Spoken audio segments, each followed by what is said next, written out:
Daddy. What are you working on? Oh, hey, Sophie. Just preparing for this week's Insights at Work episode. Oh, awesome. Maybe you could talk about creating an organizational culture where speaking up is encouraged. Okay. That's a pretty odd question coming from an 8-year-old. And ask them if there might be aliens in space. That's more like the question I'd expect from you, Sophie. Well, it just so happens this week's guest is an expert in both of those fields. This is Mission Control. How y'all doing today, Jeff? We're ready for podcast launch. Standing by. Where's that voice coming from? I don't know, honey. Hello? Mission Control? Copy that, podcast team.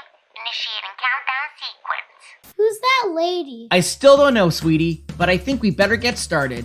This is the Insights at Work podcast. 5, 4, 3, 2, 1. Let's dive in.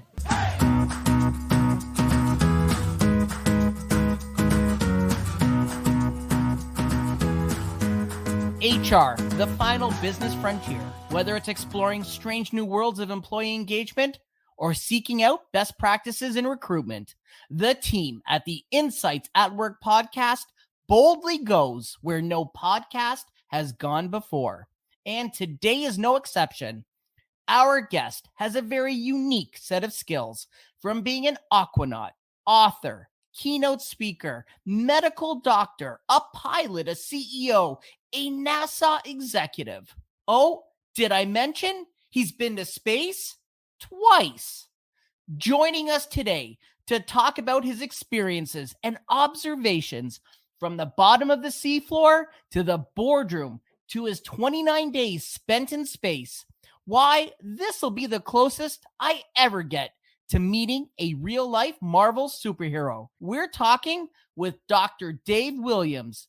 Welcome to the podcast, Dr. Williams. Oh, thanks so much for having me. I'm absolutely thrilled to be here. After I saw you speak at a recent HR conference, I read your book, Leadership Moments from NASA, Achieving the Impossible, and it's a great read. You write about NASA's biggest historical moments and the great or not so great examples of leadership during that time of success and tragedy. And then after detailing what happened behind the scenes, you offer your own leadership insights for the reader to take away. It's a great format to see how leadership principles are the same, whether they're in my office or in the halls of NASA or on the launch pad of Cape Canaveral. What prompted you to take that approach, Dr. Williams? I was really curious to learn more about the key leaders that were in senior management at NASA during those really challenging times. In the beginning, when NASA was just being created, and we had to go within literally 10 years in that first decade through 3 launch vehicles, the Mercury, Gemini, the Apollo program, to successfully put humans on the moon and bring them back. It was unbelievable. Dealing with situations like the Challenger disaster or the Columbia disaster and understanding how we all work together on the International Space Station. It was trying to delve into the individuals, the key leaders behind all those moments that I was really curious about. So, Dave, the results speak for themselves. 60 years of human spaceflight. And there's this common thread that you weave throughout the book. And that's a lot of NASA's biggest success was because of the adoption and the adaptation of what I think is modern leadership. So much had to do with the input of others, moving away from the idea of a single heroic leader who guides the organization towards the concept that optimum results are achieved through leadership, followership, teamwork, and a sustained commitment to competency. There's no question, today we all embrace this concept of followership, wanting people to speak up and not taking yes for an answer, debating things to get the best possible result from a team. But back in the 60s, that was something quite new. And in fact, the results from the 60s speak for themselves.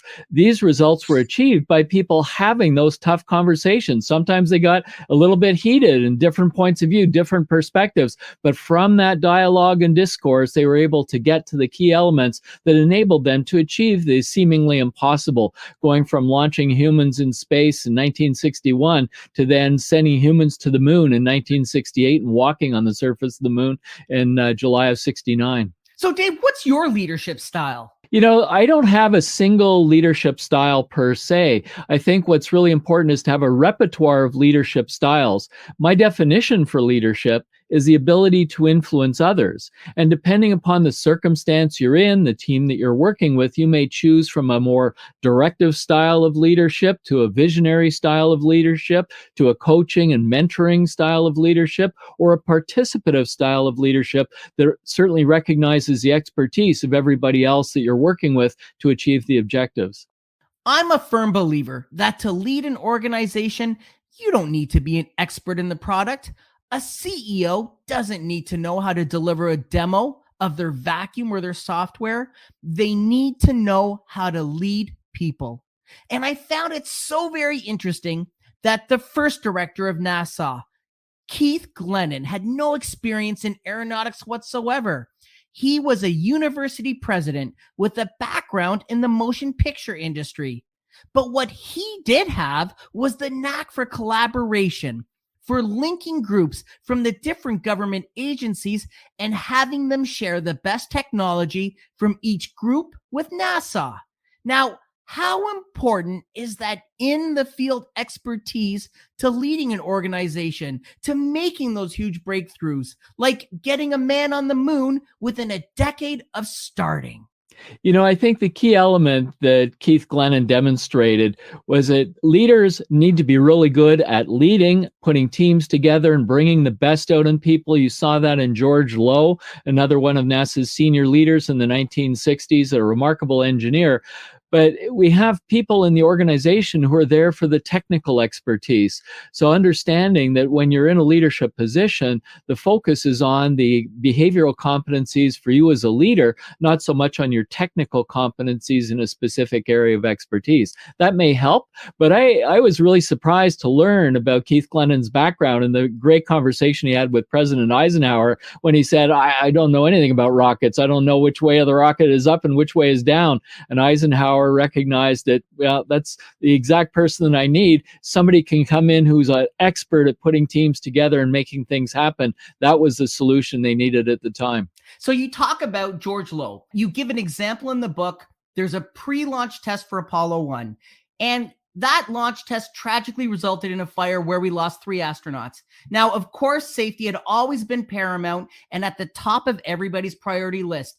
But was that incident where they then brought in George Low, the catalyst for a turning point in NASA's history, where the act of listening up and encouraging feedback became second nature to its culture?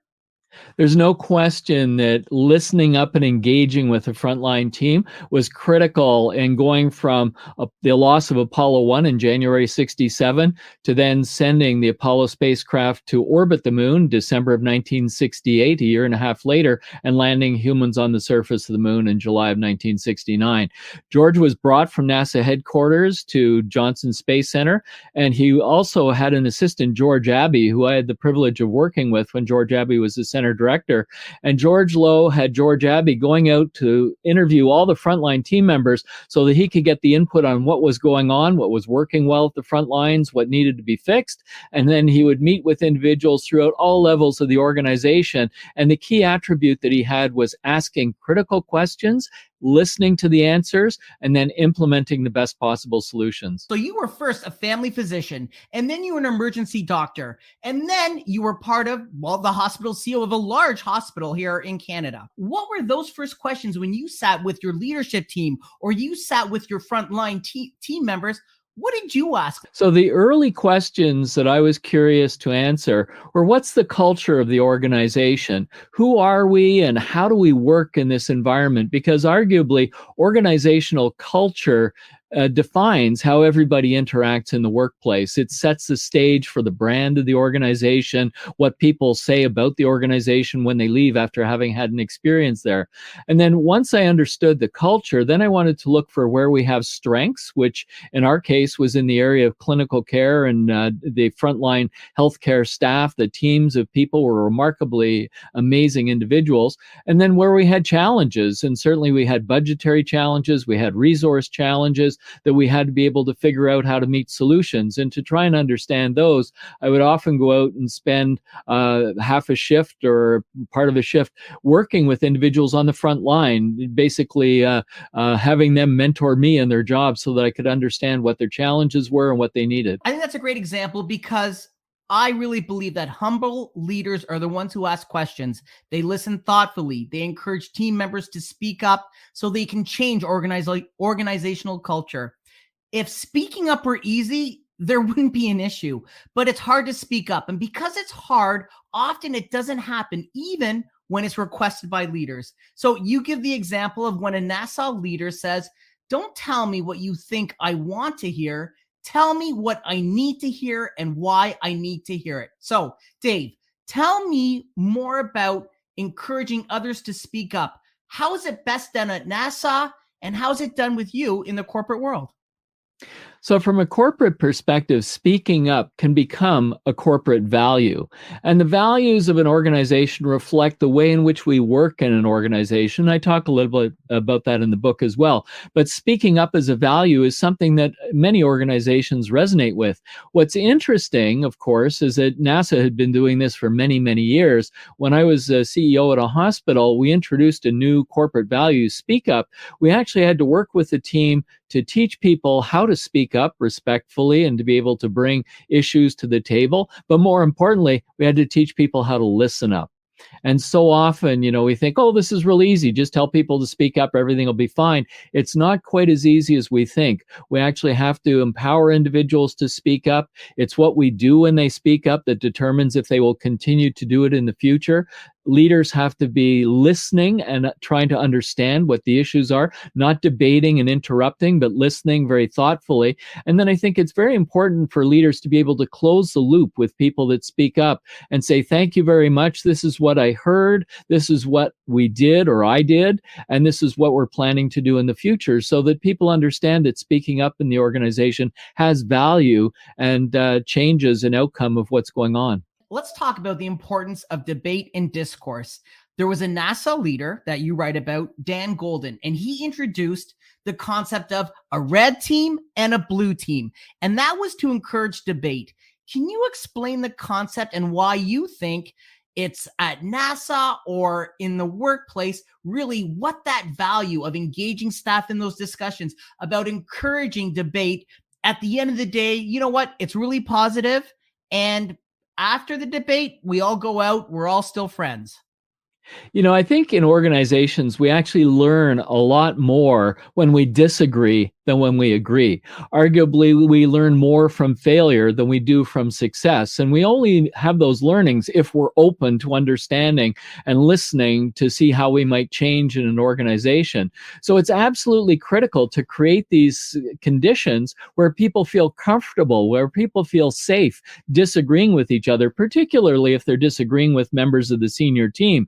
If you want to get to truth in an organization, you have to create the environment where people trust each other to be able to speak up and disagree. Do that respectfully, and it's okay to have differences of opinion and yet still be able to go out and celebrate afterwards and enjoy being part of the bigger team. If we think about it home, even with our loved ones, we don't agree all the time. So why would we think at work we have to be able to agree on everything 100% of the time? If you want to work in a successful organization, you need to listen up. You've got to speak up and be able to come to the best consensus to make these appropriate decisions. You give examples where at NASA, engineers, they hold each other accountable and they hold them to a very high standard. And the one that stood out for me, the example that you write about, is when an engineer leaves a tool unattended. He didn't, or she didn't, put it back in the tool chest after they used it. And another engineer said to them, hey, that's not how we do things around here. That's not the NASA way. How do you create that sense, that environment of positive peer pressure? I think it's part of the culture. There's many corporations. Nordstrom's would be a great example where people are trained about the culture in that organization. At Nordstrom's, you become a Nordy, and people understand what that means, the relentless commitment to customer service. So at NASA, when you're part of the NASA team, safety is number one. Safety in everything that we do for the people on the ground and the people in space. And needless to say, if you don't put a tool away and that tool ends up in the engine bay of the space shuttle and becomes a problem in microgravity, that can be catastrophic. So every member of the team is empowered to speak up, and if they see something they don't like or that's not being done appropriately, they will mention that to other individuals. So in organizations, I go back to the definition of leadership, the ability to influence others. Downward influence in organizations is traditional leadership. We look at that in the org chart. Upward influence in organizations is followership, where people are empowered to speak up. But peer-to-peer influence is absolutely critical in high-trust, high-performing organizations to ensure that we're all participating in the checks and balances to make sure that things are being done the way they're supposed to. When it comes to communication, I think that's so important when you're creating that community of trust. And it's super important to keep everybody in the loop. Now, not surprisingly, there's different ways of communicating within organizations. Critical information or data, it should be shared within teams and with leaders using those critical communication skills. Now, you give this great example in the book where you and your spacewalk partner, Rick, are training in the underwater laboratory. In this example, I think it really underscores the importance of letting others know what's happening, how experienced teams are able to overcome those individual errors because they've included the input of other team members to trap or catch those errors before they have serious consequences. And of course, consequences in space mean life or death. So after the training exercise, when asked how you felt, you and Rick said, "Oh yeah, we thought it went pretty well, but it didn't really go as well as you thought." So can you share that story? That was a great learning opportunity for both Rick and I. When you're doing spacewalks, there's so much attention on the spacewalkers, the people that are outside the spacecraft doing whatever the tasks are. However, they are supported by a whole team of people in space and on the ground in mission control. One of those really critical roles is what's called the IV person or the intravehicular person. They're inside the spacecraft and they're like the orchestra conductor of the spacewalk. And Tracy Caldwell was our IV crew person who was coordinating everything. Rick and I are off doing our own thing and everything's going, we thought, pretty well. And, we weren't particularly keeping Tracy in the loop. And occasionally we'd say, yeah, we're doing this, we're doing that. And at the debrief, Tracy called us out on it. And I think that was really a brilliant moment that brought us together as a crew. She said, if we do what we did today in space, we're not going to succeed. If you want to leverage my role in helping us stay on the timeline and making sure we're not making any mistakes or leaving any tools behind, then we need to be communicating more effectively together as a group. She had the courage to basically give us that feedback. She understood that we as crew members were very receptive to that input, so I don't think she was particularly worried about the consequences. But we were able to embrace all three crew members working together as a team and working seamlessly with mission control. So during the real mission on the spacewalks, we really didn't have any problems at all. And I think it was due to her speaking up right in the beginning that set the stage for that success. I think when I've heard you speak, and when I read the book, there's so many common themes that come out with the engineers at NASA, with the leaders at NASA, and with the astronauts. And I think they must all be type A, go, go, go, but they really put their ego aside and they know that dress me down today because it's going to be better for the mission. There's absolutely no question. We make our mistakes on Earth so we can succeed in space. We want that feedback. And it's interesting as an astronaut, when you go through different phases of training, in the beginning, you're just drinking from a fire hose, trying to learn everything. But then as you become a little bit more experienced, particularly after your first space flight, you will then reach out to anybody that can help you with any bit of information that's going to make you better. And what's really interesting is if you look outside of the space program at who has attributes like that, it varies. Olympians are a great example. Most Olympic athletes will take feedback from anybody that will help improve their performance. So peak performing organizations are about creating an environment where people feel safe and trust each other to be able to give each other accurate feedback to perform their improve their performance as individuals and as team members. I think a lot of what happens in space, you just said, it's because of you're practicing, you're rehearsing, you're going through these simulations. And you put yourself through a very interesting simulation where you purposely fatigued yourself. And then that really paid off later on when you were in space. Can you fill us in with that little story? Well, certainly in the last couple of years, this whole COVID pandemic has reminded all of us about wellness. And one of the key elements of wellness is, are we sleeping well, and what's the impact of fatigue on performance? There's many other different aspects of it, but there's no question, whether you're a doctor, whether you're a pilot, whether you're an astronaut, or many other professions, fatigue can critically impact your performance. So we would do these training sessions on Earth to get us ready for our spacewalks in space. We'd spend 6 hours underwater in a simulated microgravity environment.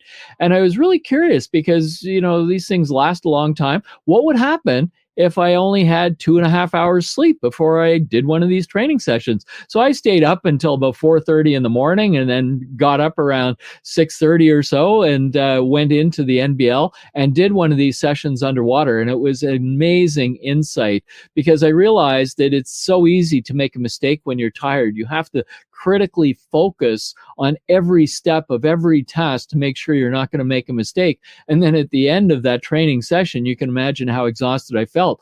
Well, I just did this as a learning experience, but it turns out before my first spacewalk on board the International Space Station, Rick Mastracchio and I were woken up in the middle of our sleep session by a fire alarm that went off on the space station. So we had to, solve this alarm with the rest of the crew. Turned out it was a false alarm, but we were woken up, halfway through. So you're trying to fall asleep again a couple hours before you need to wake up to go to a spacewalk. It was really tough to do. So what I did on Earth helped prepare me for that first spacewalk that I did for real in space. I think that example really underscores how maybe accepting NASA is, or how you really did put your ego aside. Because, if it was me, I would have thought, I need to perform at 110% of my capacity every day. And I wouldn't want to take that chance of not being the best me just because I'd be worried about what the other team members or what the management thought. And I think it really says a lot about your character, where you're like, you know what, this might happen. So I want to experience this. And you weren't afraid to put yourself behind the 8 ball like that. I think one of the key elements in working in the space program is it's an environment of continuous learning, that we're always improving and trying to be better at everything that we do.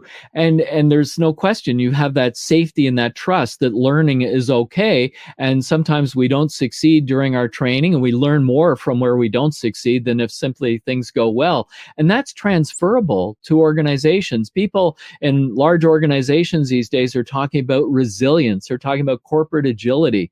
Neither of these two attributes for organizations are developed instantaneously. They come from creating an environment of continuous learning, continuous improvement, continuous reflection, understanding when things don't go well, how we can improve that so we become more resilient as an organization, developing a process for ideation, managing ideas so that we become agile and able to deal with unforeseen circumstances. Now, you also give this example of in the book where you're talking about how, managers and CEOs, sometimes it's always about trying to cover your butt. And you're like, don't hide behind those email chains. That face-to-face communication is so important. Well, we kind of joke about it. People ask, well, how do I know if I'm working in a high trust or a low trust organization? And, I sort of smile and say the best indicator is see how many BCC emails you get every day. Because in a low trust organization, people do have a tendency to use those BCC emails. It's sort of like a CYA maneuver. We all know what I mean by that. And I think in high trust organizations, generally speaking, you are sending an email to the one person, maybe a couple of carbon CC to other recipients, but there's a very small number of people you send it to. And then in high trust organizations, you also realize that email is not an ideal platform to talk about really challenging, very difficult issues, or one where you have to have very candid conversations, because there's so much in the importance of dialogue that you just can't get easily through an email chain. So it's understanding what the most effective means of communication are for the different critical issues an organization might be facing. And so how did you effectively communicate with your HR team at the hospital? Well, with the HR team at the hospital, it would be face-to-face. I'd say 90% of the time face-to-face, and then 10% of the time would be by email or thing. Email tends to be used for more routine communications, things that are going on. But to talk about a complex issue, to sit down and think about our strategy, our corporate strategy to implement learning into the organization or modify our feedback program for team members, it would always be face-to-face. What was the scariest moment for you when you were in space? On my second space flight, Clay Anderson and I were outside on the last spacewalk of the mission. 20 minutes into the spacewalk, the fire alarm for the space station goes off. Now, Clay and I are outside, and we're looking at each other going, is this a false alarm? Is this real? And then, of course, after about 5-10 minutes or so, Mission Control called us to let us know that it was a false alarm. But these are the moments that get your attention. And, of course, in astronaut humor, we joke and we say, if you have a problem when you're outside doing a spacewalk, you may have the rest of your life to solve the problem. And so, like, talking about that famous quote, Houston, I think we have a problem, which of course came from the movie with Tom Hanks. That was probably the first time it was said. What movies are there when you watch movies about space? Are you like, yeah, that's kind of accurate? Or is it just usually like, no, that would never fly? Apollo 13 is probably one of the most accurate movies on space. There have been other ones about Apollo 11 that have come out around the 50th anniversary of Apollo. So those ones tend to be more of a documentary style, and they tend to be very factually accurate, and they're really quite engaging. Then you transition into movies like The Right Stuff, which is sort of a blend of both and follows Tom Wolfe's novel of the same name. And then you get over to the highly fictional ones, or just the fun comedic ones like Space Cowboys, which is just it's a lot of fun to be able to watch something like that. And and maybe I'll get a chance to go fly in space again when I'm in my 70s or 80s. Awesome. Are there any leaders that you really hold in high regard? Who do you look at as the best, either leaders in the military or leaders in business? But it's a real privilege being able to work with different individuals. In my earlier years, I worked at the 1976 Olympics in Montreal, and George Gate was the aquatic director of Point Claire Aquatic Department, where we had one of the Olympic training sites. So I had a chance to work for George Gate, again, a remarkably talented leader, a remarkably talented Olympic swimming coach, and learn from George how to bring out the best in individuals and how to bring out the best in people that are part of a team. Had also a chance to work in the YMCA, and Scott Haldane, the former YMCA CEO of Canada, is a really good friend of mine. And I think the Y is a great organization to help teach people the principles of leadership and teamwork. I'm sure you've attended a lot of galas, a lot of banquets. You've met a lot of celebrities, a lot of very powerful, influential people. Has there ever been a time where you've just been starstruck? There's just different elements to the whole experience. As part of the senior team at NASA, you get a chance to meet all the VVIPs, the VIPs that come to various launches. So I've had a chance to meet President Clinton, Hillary Clinton, Madeleine Albright, amazing individuals. And, there's no question that those senior experienced government leaders are really incredible to be able to meet. In Canada, I've had a chance to meet a number of the prime ministers. I spent a fair amount of time with Brian Mulroney back when I was hired as an astronaut. And it's really interesting talking to leaders like that one-on-one to understand the challenges that they face on a day-to-day basis. Is there anything impactful that we haven't talked about today? We've touched on so many different aspects of leadership, followership and how to create peak performing teams. But I really want to underscore the importance of organizational culture. Every organization has a culture, but there's not all that many people that actually will actively inquire about the culture within an organization, try and understand the culture within an organization, and learn how to change the culture within an organization if that needs to be done. And that centers around the corporate values, the way in which people do things on a day-to-day basis in the organization. So we talk about that in the book. And I think, from my perspective, working in the NASA way, the NASA organizational culture, certainly changed my thinking as a leader and as a member of peak performing teams.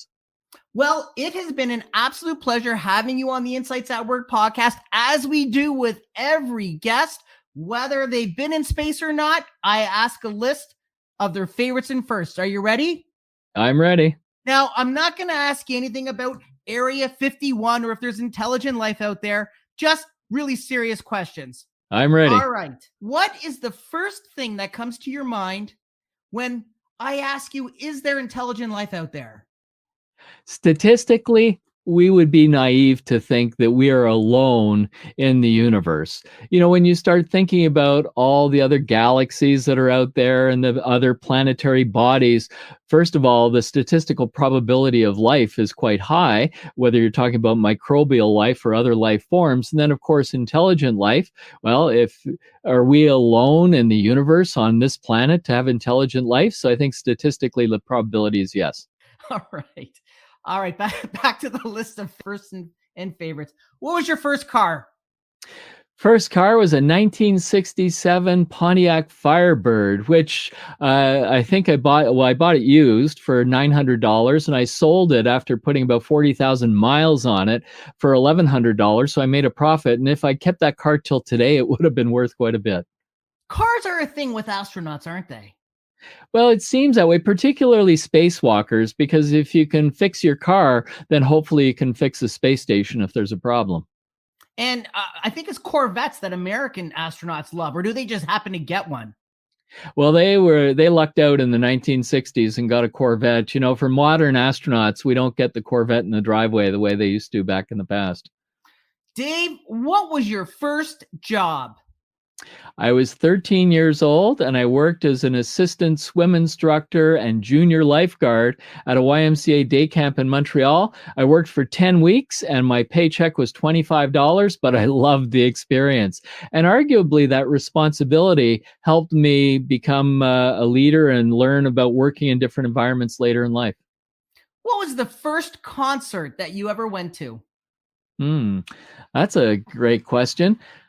Probably the Beach Boys way back in the 1970s in Montreal. And what was your favorite concert? Oh, I think Simon and Garfunkel, when I turned 50, they were playing in Houston, and we got really great tickets to go and see it as a birthday present. That was pretty amazing. Awesome. Did you get to meet them? No, I didn't. We didn't kind of say, oh, there's an astronaut here. He'd love to meet you. But I did fly a CD in space for Eric Clapton and got a chance to return it to him when he was playing in Houston, which was a lot of fun. Oh, awesome. And what is your favorite piece of advice that you give to young professionals just starting out? Don't let other people define your dreams. So often, we take feedback from other people, and it's important to listen to other people, but also to put that through a filter. And if you have big dreams and you want to do something, I simply say, go for it and ask, what are the things that you have to learn to be able to make that happen? When I was a kid, I was told being an astronaut would be impossible because Canada did not have astronauts. I'm glad I didn't listen to that statement. So what you're saying is I still have a shot to be an astronaut. Of course. Actually, you have a better shot now than in the past because you can fly with the private sector. There's all sorts of ways to get to space these days. Dr. Dave Williams, it has been just such an absolute pleasure having you on the Insights at Work podcast. Well, thanks so much for having me. I really enjoyed your questions. And, the way I look at it, anything that I can share about the incredible experiences we've had in the space program and how we've learned from those challenges, I love being able to do it. So thanks again for having me on the show. Take care. Bye.